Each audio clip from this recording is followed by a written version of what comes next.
नरेंद्र मोदी जी ने मेरा डिबेट का चैलेंज ले लिया। देश को पता लग जाएगा कि चौकीदार चोर है। चौकीदार आपका चोर है और ये चोर सबको पता है कि ये चोर है। ट्रंप अब भारत पर 500% टैरिफ लगाने की बात कह रहे हैं। 500% टैरिफ जो होता है वो मोदी सरकार को तो अच्छी तरह पता होगा। मैंने क्या बताना है। इंडोनेशिया पाकिस्तान से JF-17 परचेज करने के लिए चला आता। आप जलते रहें, रोते रहें, धोते रहें, कुछ भी करते रहें। अमेरिका ने डांटा तो चीन के पास चले गए, चीन ने डांटा अमेरिका के पास चले गए। कोई बच्चे हो, ये मजाक ही कर रहा है। आपका चौकीदार आपके साथ मजाक ही कर रहा है। अब तक जितने प्रधानमंत्री भये सबके पास कुछ ना कुछ काम तो रहता था। फिर भारत को मिला 18 घंटे काम करने वाला प्रधानमंत्री। इतना खाली था कि जब ईमेल नहीं था तो वो ईमेल भेज लेता था। ऐसी अनहोनियां की मोदी सरकार ने। तमाशेगीर आदमी है। अस्सलाम वालेकुम नाजरीन, मैं हूं आपका अपना सरफराज विकी अल मशहूर सुसरा। नाजरीन, व्लॉग तो मेरे आप देख ही रहे हैं और कुछ चीज़ें ऐसी हैं कि मोदी सरकार के मुतबादल भी चीज़ें होती हैं। कुछ ऐसा कि अपोजिशन कुछ कर रही होती है, अपोजिशन कुछ ऐसा करती है कि जिसका जवाब मेरे ख्याल से सरकार के पास नहीं होता है। सरकार उस पर टेबल टॉक नहीं करना चाहती है। सरकार ये नहीं चाहती है कि एक टेबल पर बैठकर कोई बातचीत की जाए, क्योंकि वो वहां पर फिर ऐसा मामला होता है, अगर टेबल पर आ जाएंगे तो टेबल पर आकर तो फिर नंगे हो जाएंगे और सरकार नंगी हो गई तो फिर सबको पता चल जाएगा कि मोदी सरकार कर क्या रही है। क्योंकि ये मैं नहीं कह रहा, राहुल गांधी साहब कह रहे हैं कि मेरे साथ अगर डिबेट कर दिखाई जी जरा क्या कह रहे हैं। नरेंद्र मोदी जी ने मेरा डिबेट का चैलेंज ले लिया। उस दिन दूध का दूध, पानी का पानी हो जाएगा। देश को पता लग जाएगा कि चौकीदार चोर है। तो राहुल साहब ने जो कहा आपने सुना है कि वो कह रहे हैं कि अगर मेरे साथ मोदी साहब एक दफा भी मोदी जी डिबेट कर लें मेरे साथ तो दूध का दूध और पानी का पानी हो जाएगा और पता चल जाएगा कि चौकीदार चोर है। ये मैं तो नहीं कह रहा, ऑपोजिशन कह रही है। आपकी ऑपोजिशन कह रही है कि ये चोर है, चौकीदार आपका चोर है और ये चोर सबको पता है कि ये चोर है। और चोर किस तरह से, अब चोर जो है वो डरा हुआ किस तरह से है, चोर को फिक्र कैसे पड़नी चाहिए, चोर को टेंशन क्या है। चोर को टेंशनें ये हैं कि ट्रंप ने एक बार फिर गोला गिराया है। ऐसा बम का गोला गिराया है, उसने कहा अगर तुम बाज नहीं आए तो मैं क्या करूंगा जी। ट्रंप अब भारत पर 500% टैरिफ लगाने की बात कह रहे हैं। भारत से कपड़े और रेडीमेड गारमेंट्स का बड़ा हिस्सा अमेरिका जाता है। अगर इन पर भारी टैक्स लगाया गया, इससे नई भर्तियों पर असर पड़ेगा। अब उसने बता दिया, आप ही के मीडिया ने हकीकत ये बता दी है कि ये फर्क पड़ेगा इन चीज़ों पर, यानी कि फैक्ट्रीज वहाँ पर जितनी हैं उनके ऊपर, वहाँ के तनख्वाहदार लोग जो हैं उनकी तनख्वाहों में कटौती हो जाएगी। वहाँ जो मुलाजिम काम करते हैं फैक्ट्रियों के अंदर, यानी कपड़ा आपका जो अमेरिका जाता है या जो चीज़ें भी आपकी जाती हैं, जो चीज़ें वो सारी की सारों चीज़ों पर असर पड़ेगा और सब की सब बंद हो जाएंगी और बंद भी हो सकती हैं। क्योंकि 500% टैरिफ जो होता है वो मेरे ख्याल से मोदी सरकार को तो अच्छी तरह पता होगा। मैंने क्या बताना है, आपका मीडिया ही बेहतरीन चीज़ें बता रहा है और बहुत चीज़ें बता रहा है। मैं यहाँ बैठकर क्या बताऊंगा। अच्छा, दूसरे यहाँ पर तो मामला है कि इंडिया टेंशन में है, ट्रंप उन पे गोले गिरा रहा है और दूसरी तरफ यह है कि पड़ोसी जरा हमारे जो हैं वो हमें देखकर भी रोध हो रहे हैं। वो इस तरह रोध हो रहे हैं कि जिसकी इंतहा को। रोने धोने की वजह भी बड़ी है। क्या वजह है जी रोने धोने की? पाकिस्तान का दुनिया के बीच फाइटर जेट्स को लेकर जाना भारत पर कई तरह के प्रश्न खड़ा कर गया। इंडोनेशिया पाकिस्तान से JF-17 परचेज करने के लिए चला आता। ये वीडियो पहले दिखाने का मतलब ये था मेरा कि ये जो इंडोनेशिया है, जाहिर है एक तरक्की याफ्ता मुल्क है, इंडोनेशिया भी बेहतरीन मुल्क है और उसकी डील जो थी वो तैयारों की चल रही थी इंडिया के साथ। अब इंडिया के साथ उसकी डील चल रही थी, लेकिन वो डील कैंसिल हो गई और पाकिस्तानी J-17 की डिमांड जो है वो बढ़ गई, वो मांग बढ़ गई। हर मुल्क मांग कर रहा है, हमारी तो हर मुल्क कर रहा है मांग। अब इसमें पड़ोसी मुल्क जो है उनको जरा टेंशन हो रही है, परेशान हैं और तेजस की बातें कर रहे हैं। भी तेजस क्यों लेंगे?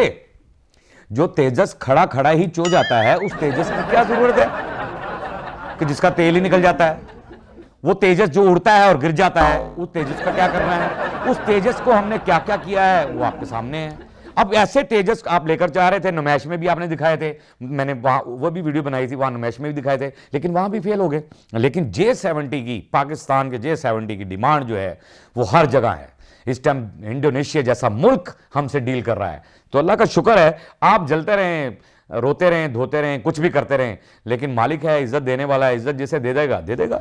कुछ यहाँ पर पवन साहब हैं, ये भी पॉलिटिशियन है, लेकिन कमाल कुछ कह रहे हैं। क्या कह रहे हैं जी? अमेरिका ने डांटा तो चीन के पास चले गए, चीन ने डांटा अमेरिका के पास चले गए। कोई बच्चे हो, मम्मी ने डांटा पापा के पास चले गए, पापा ने डांटा मम्मी के पास चले गए। पवन साहब, बात तो आपने कमाल कर दी और बड़ी हंसी आई मुझे इस बात पे, और मेरे ख्याल से मेरे व्यूवर भी बताएंगे इन चीज़ों में। कमेंट्स बॉक्स में ज़रूर कमेंट्स कीजिएगा। और थोड़ा सा आजकल मैं बीमार रह रहा हूँ, तबीयत मेरी बड़ी नासाज है। आप लोगों से ये भी रिक्वेस्ट करनी है कि मेरे लिए दुआ कीजिए।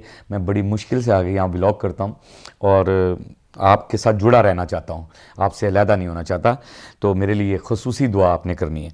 अच्छा जी, ये पवन साहब जो कह रहे हैं कि जी ये क्या मजाक है कि भी चाइना से लड़े हैं तो उधर चले गए, उधर से लड़े तो उधर चले गए, उधर से लड़े तो उधर चले गए, उसने डांट दिया तो उधर चले गए, उसने डांटा तो उधर चले गए। अब ये मम्मी कि बच्चों की जिद होती है ना, छोटे बच्चे होते हैं कि जैसे कि वो अगर अब अब्बे ने मारे ना तो अब माँ को चले गए, अब्बू ने मारे है मैंने, ठीक है ना, अब माँ ने मारे थे, अब्बे ने जाके दसना है, चाचे ने दस देना है। बिल्कुल सही बातें आपने की हैं। ये क्या मजाक है, ये वाकई ही मजाक है। ये मजाक ही कर रहा है, आपका चौकीदार आपके साथ मजाक ही कर रहा है, यानी आपका प्रधानमंत्री आपके साथ मजाक ही कर रहा है। ये सब मजाक हो रहा है। इंटरनेशनल लेवल पर इंडिया जो है, मेरे हिसाब से कि इस टाइम जो इंटरनेशनल लेवल पर आपकी सरकार इंटरनेशनल लेवल पर इंडिया को ले गई है, वो मेरे हिसाब से तो शर्मनाक बात है कि आपने बिल्कुल अपने मुल्क का बेड़ा गर्क कर दिया सिर्फ अपनी तिजोरी भरने के लिए। अपनी तिजोरी भरी जाए, सिर्फ अपनी वाह हो जाए, किसी तरीके से मैं नुमाया हो जाऊं, ये हो जाए, वो हो जाए, जनता भाड़ में जाए, कुछ भी हो जाए, ये चीजें सोचने की नहीं। मैं नहीं कह रहा। अब आपसे पहले भी बहुत सारे प्रधानमंत्री आए, आपसे पहले भी। अगर मुझ पे यकीन नहीं है तो मैं आपको वीडियो दिखाने लगा हूं और उस वीडियो में देख लीजिएगा। उसके बाद फिर आप मिले हैं तो क्या हुआ है, दिखाइएगा जरा। अब तक जितने प्रधानमंत्री भये सबके पास कुछ ना कुछ काम तो रहता था। फिर भारत को मिला 18 घंटे काम करने वाला प्रधानमंत्री। इतना खाली था कि जब ईमेल नहीं था तब वो ईमेल भेज लेता था, जो स्टेशन था ही नहीं वो उस पर भी चाय बेच लेता था।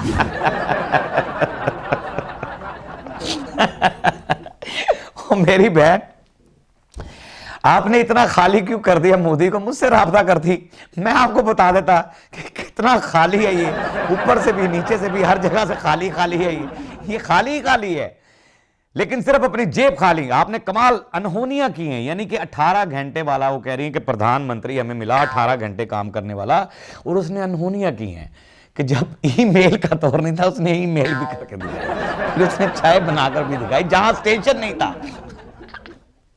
यानी उसने कहा जहां स्टेशन नहीं था वहां भी चाय बेचकर दिखाई। क्या बात है कि उसने कहा ये स्टेशन नहीं भी है लेकिन मैं स्टेशन पे चाय बेचूं। यानी ऐसी अनहोनियां की मोदी सरकार ने। मोदी ऐसी अनहोनियां, तमाशेगीर आदमी है तो तमाशे लगाता ही है, तो ऐसी अनहोनियां की उसने कि जहां पर आपको कोई चीज सहूलत ही नहीं है, तो तस्वीरें भी बना रहा है कैमरे से, फलां भी कर रहा है, ये भी कर रहा है, वो भी कर रहा है, वो भी कर रहा है। 18 घंटे ये प्रधानमंत्री मिला। कितने अफसोस वाली बात है कि यानी उससे पहले मनमोहन सिंह तक, वो ये कह रही हैं मनमोहन सिंह तक उन्होंने कुछ ना कुछ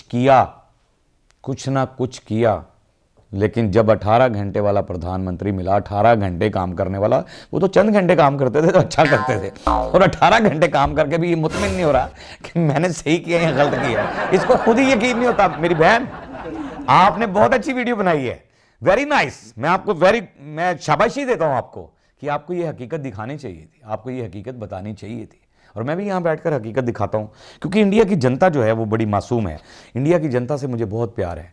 मैं चाहता हूं कि इंडिया की जनता में सुकून होना चाहिए, पुरअमन होनी चाहिए, कोई तासुब नहीं होना चाहिए, कोई इंतहा पसंदी नहीं होनी चाहिए, कुछ नहीं होना चाहिए, सब एकजुट होने चाहिए।